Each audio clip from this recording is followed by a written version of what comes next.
sound of splintering wood echoed through the mountains like gunfire. The yellow crane groaned as its metal arm lifted what was left of the red cabin's roof. Dust swirled into the air, mixing with the sharp scent of pine and oil. Then the machine froze. "Hold it! Hold it!" someone yelled over the radio. The foreman, a big man in a neon vest, waved frantically for the operator to stop. The wrecking ball hung motionless mid-air, swinging slightly above the debris. Every eye turned to the open pit that had just been torn into the ground beneath the cabin. At first, it looked like an old root cellar, a dark hole lined with stones and wood. But inside that shadowed pit, there was a glimpse of something metallic, and then they saw it, a corner of a box. A box with faded government seals. Within minutes, a convoy of black SUVs came roaring up the dirt road, tires kicking dust clouds behind them. 4 of them, each one with bright yellow letters, FBI, stamped across the doors. The foreman stepped back as the agents poured out, their suits dark against the autumn light. The lake behind them shimmered turquoise, too calm for what was unfolding here. Special Agent Ryan Cole slammed the car door shut, adjusting his badge as he scanned the site. Mid-30s, sharp eyes, and a tone that said he'd seen more death than rest. Beside him, Agent Laura Hayes followed, her hand instinctively brushing the holster at her hip. She was new to the Bureau, smart, observant, and the only one who noticed the subtle tremor in Ryan's voice when he spoke. "Ryan, who found it?" "Foreman. One of the guys. We thought it was junk. Then we saw the seal. Didn't want to touch it after that." "Ryan, good call." Ryan knelt by the hole. The box was half buried, its metal rusted and dented, stamped with the faint words, "Property of the Federal Bureau of Investigation, 1987. Laura crouched beside him, snapping photos. "Laura, why would an FBI crate be buried under a private cabin?" "Ryan, that's the question we're going to answer before the press does." They called for evidence techs and cordoned off the site. Birds scattered as yellow tape fluttered in the cold mountain breeze. The box was carefully lifted onto a metal table under a temporary tent. The top was sealed with 3 layers of old tape and wax, the kind used before digital records existed. "Laura, looks like Cold War-era packaging. Maybe an old field office dump site?" "Ryan, not here. This place didn't even exist on Bureau maps back then." When they cracked the seal, a hiss of stale air escaped. Inside were stacks of yellowed folders, cassette tapes, and black and white photographs. But one thing made everyone go silent. A small, blood-stained badge. The letters were faded, but still readable. FBI, Special Agent Michael R. Cole. Laura's head turned sharply toward Ryan. "Laura, Cole, that's your name." Ryan quietly, "Yeah, he was my father." The agents exchanged uneasy glances. Ryan's father had vanished during an undercover operation in 1987, declared dead in the line of duty. The case was sealed, the file restricted. Ryan had joined the Bureau years later, partly to understand why. Now that answer was sitting in a rusted box under a demolished cabin. Ryan stared at the badge for a long moment before speaking again. "Ryan, no one touches anything. Not until we know what's in these files." "Laura, you think your father was working here?" "Ryan, I think someone wanted what he found to stay buried." That night, at the local field office, Laura digitized one of the cassette tapes. Static filled the speakers before a deep voice came through, worn, tired, almost whispering. "Tape. If you're hearing this, something went wrong. The project isn't what they said it was. The cabin, it's the drop point. They'll try to erase everything, even us." Pause. "Tell Ryan, I'm sorry." The room went silent. Ryan clenched his jaw, eyes fixed on the speaker. "Laura, Ryan, your father left that message." "Ryan, he knew he was being hunted. But by who?" He looked at the old map pinned to the wall, the Blue Lake area circled in red. Next to it, an old name was scribbled, Project November Fall. The next morning, fog rolled off the turquoise lake. The construction crew had been sent home. Only 2 FBI cars remained at the site. Laura stood near the water, snapping more photos, when she noticed a figure on the opposite shore, a tall man in a brown coat, motionless, watching them. "Laura, radio. Ryan, we've got a visual. East side of the lake, maybe 200 yards out." "Ryan, radio. Hold your position." But before she could respond, the man turned and disappeared into the trees. Ryan sprinted toward the SUV. "Ryan, that's him." Laura, "Who?" Ryan, "The same man from my father's last case photo." They followed the dirt path around the lake, mud splashing under their boots. When they reached the spot, nothing. Only footprints, and a single photograph left on a log. It was a picture of the cabin, fully built, taken years ago. And standing in front of it was Ryan's father, alive. That night, back at their temporary base, Ryan's phone buzzed. "Unknown number." He hesitated, then answered. Voice, "Agent Cole, you should have left that cabin alone." Ryan, "Who is this?" Voice, "You're digging into something older than the Bureau itself. Your father learned that the hard way. You will too." Click. Ryan stared at the phone, silent. Laura, "What did they say?" Ryan, "They know we found the box, and they know my name." He walked over to the window. The turquoise water glimmered under the moonlight, eerily still. Somewhere out there, someone was watching them, just like before. Ryan, to himself, "Dad, what did you get yourself into?" As the screen fades to black, a narrator's voice cuts in, calm but tense.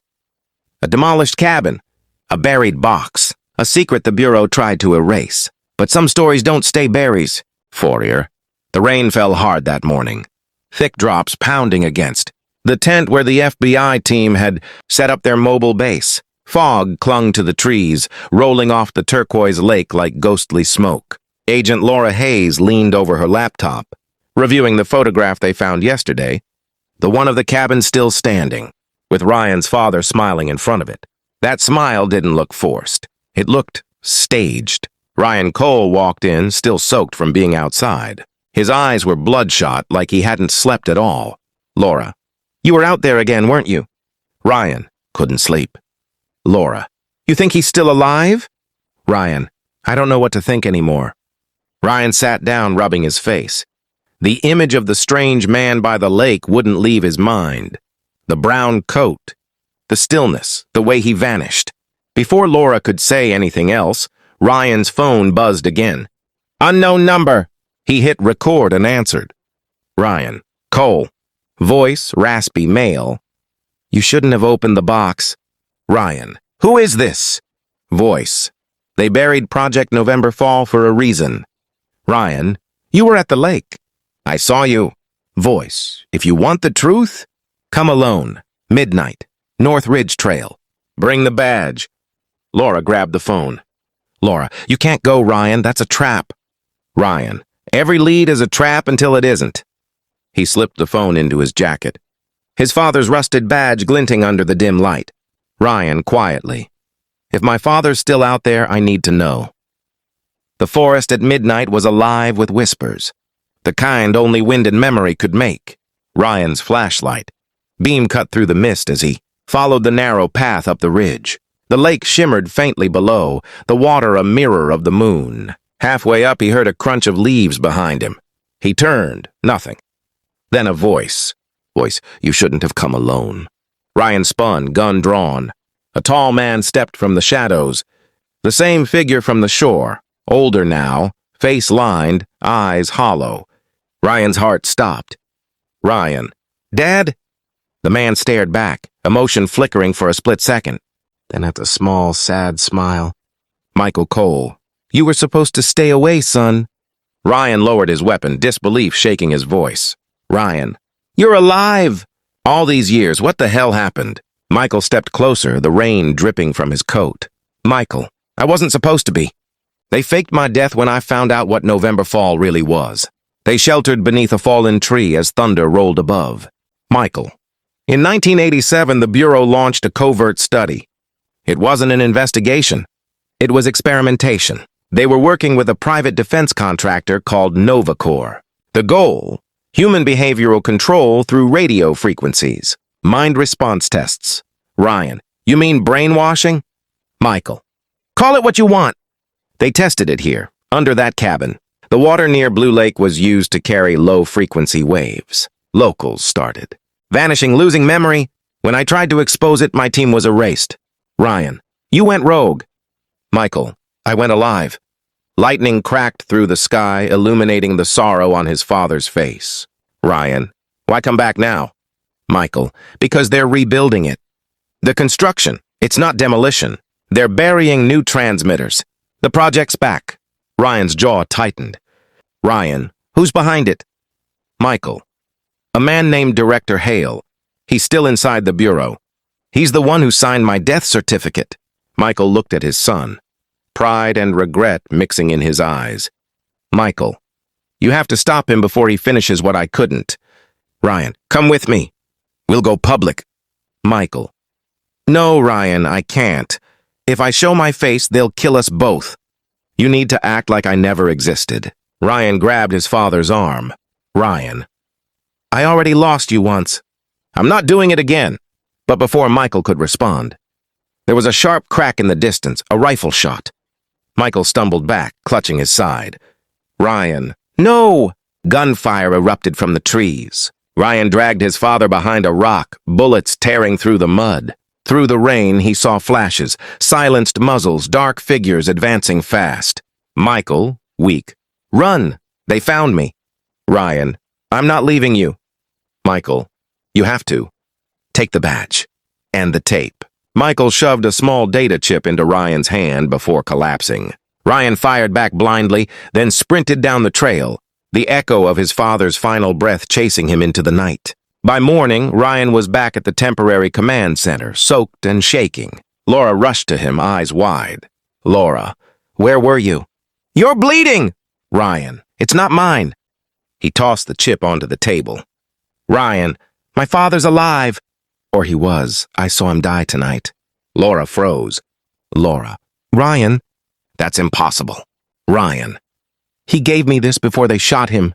It's proof of everything. Project November Fall Hail, the cover-up. She inserted the chip into the system. Lines of encrypted code filled the screen. After a few seconds, an old classified logo appeared.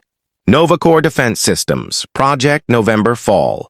Audio played automatically. A boardroom meeting, voices calm and casual. Voice 1. The frequency tests are a success. Civilian compliance increased by 32%. Voice 2. Will begin phase. 2. Once the new transmitters are buried beneath the cabin site. Voice 1. Does the Bureau know? Voice 2. They are the Bureau. Laura stared at the monitor, horrified. Laura. Ryan, this isn't just illegal. This is national manipulation. Ryan. Yeah, and they've been testing it for 40 years. Before they could process it, the door burst open. 3 agents in dark suits stormed in. Director James Hale walked in behind them, calm, confident, his presence cold. Hale. Agent Cole, Agent Hayes, you've been busy. Ryan. You're behind all of it. Hale. Careful, son. You're treading on dangerous ground. Ryan stepped forward, fists clenched. Ryan. You killed my father. Hale, smirking. Your father died a traitor. He leaked sensitive data that could have destabilized this country. Ryan. No, he tried to stop you from controlling it. Hale turned to his men. Hale, take the files. Confiscate all drives. These agents are relieved of duty. Laura whispered to Ryan as they were handcuffed.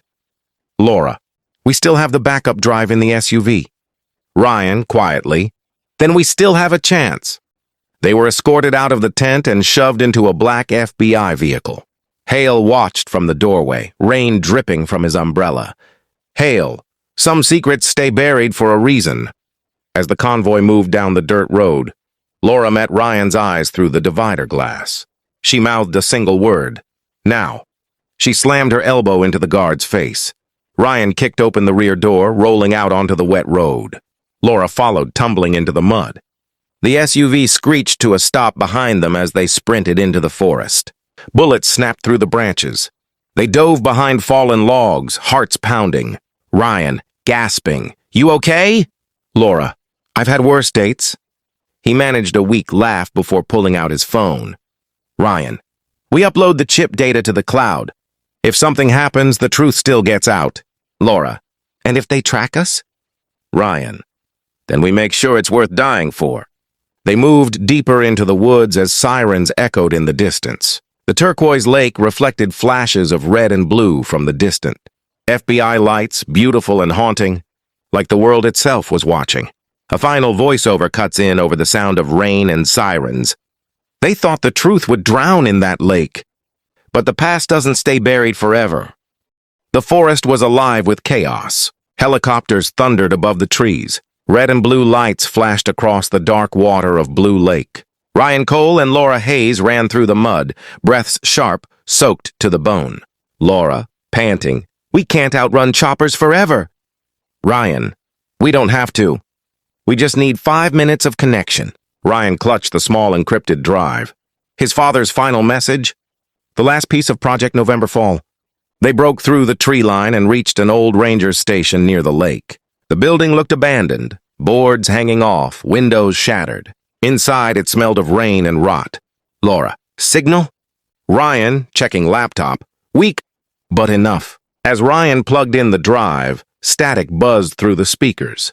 The screen flickered. A file titled Project November Fall Final Report appeared. He hit upload. Suddenly, a bullet shattered the window beside them. Laura, "They found us!" They ducked as glass exploded across the floor. Outside, dark figures moved through the rain. Bureau agents. Ryan yelling, "Keep it uploading! I'll hold them off." Laura, "You'll die." Ryan, "Then at least the truth won't." He grabbed his gun and ran to the doorway, returning fire as bullets ripped through the cabin walls. A black SUV pulled up outside, tires hissing in the mud. From it stepped director James Hale, calm even under the storm. He held a pistol in one hand, an umbrella in the other, his face lit by the strobe of lightning. Hale calling out, "Agent Cole, this ends now. You think leaking classified projects will save you?" Ryan, from inside, "No, but it'll save everyone else." Hale's smirk was faint but deadly. "Hale, you're just like your father, chasing ghosts, thinking truth matters in a world built on lies." Ryan stepped into the open doorway, rain drenching his hair, gun aimed steady. Ryan, "You killed him. You shot him last night." Hale, "I gave your father a choice, loyalty or death. He chose poorly." Ryan, "And I'll make sure the world knows." Hale raised his weapon, his voice calm. Hale, "There is no world without control. November Fall isn't about power, Ryan, it's about order." Ryan, "Then maybe it's time for chaos?" They fired almost at the same time. Hale's bullet grazed Ryan's shoulder. Ryan's hit the ground inches from Hale's boots. Inside, the laptop beeped. "Upload 67%, 68%. Laura yelled from inside. "Laura, we're almost there."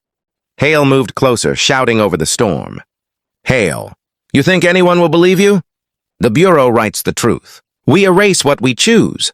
Ryan's eyes darkened. Ryan, "Not anymore." He hit a switch on his radio. The audio from the drive played loud through the speakers. A voice filled the air.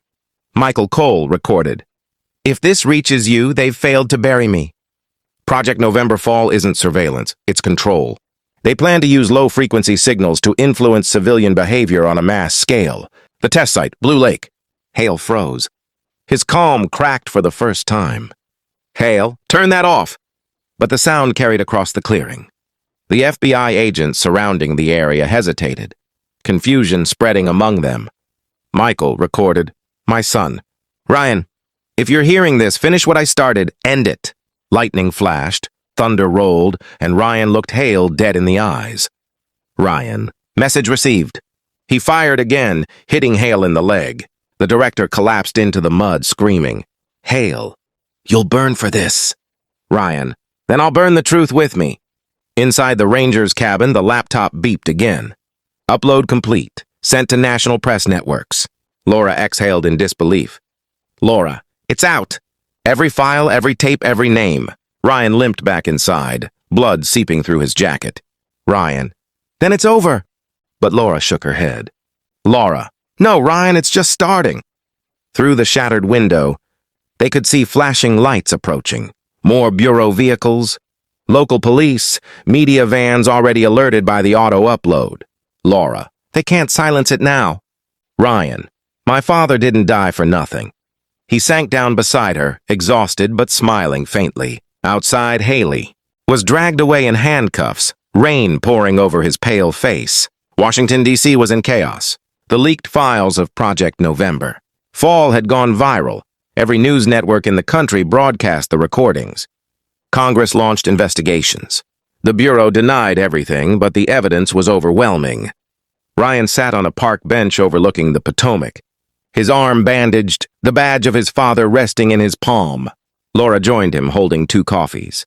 Laura, you know they'll never admit the full truth. Ryan, they don't have to. People know now. Laura, what will you do? Ryan, keep digging. If one project like November Fall existed, there are more. Laura smiled softly. Laura, your father would be proud. Ryan looked at the horizon, the sun rising over the Capitol. Ryan, he always said the truth costs more than a bullet. Guess he was right. He placed the badge on the bench and stood. Laura, leaving that behind? Ryan, no, just letting it rest. As he walked away, the morning breeze rippled across the water, calm, clear, free. Late that night, inside a dark federal archive room, a technician scrolled through damaged data logs from the leak. Most of the files had been recovered by journalists, except one. A single corrupted folder blinked on the screen. Project November Fall, Phase 2. The tech clicked it open. A loading symbol appeared. Then a short video began to play. The image, a new construction site. Same lake, same mountains, and a sign that read, Property of Novacor Defense Systems, 2025. The technician's eyes widened. Unknown voice, on tape. Test site reactivated. Phase 2 begins next quarter. The screen cut to black. They thought exposing one secret would end the lies. But some operations never die. They evolve. If you think the truth was buried with the cabin, think again. Follow for more, because the story of the FBI? The cabin mystery isn't over yet.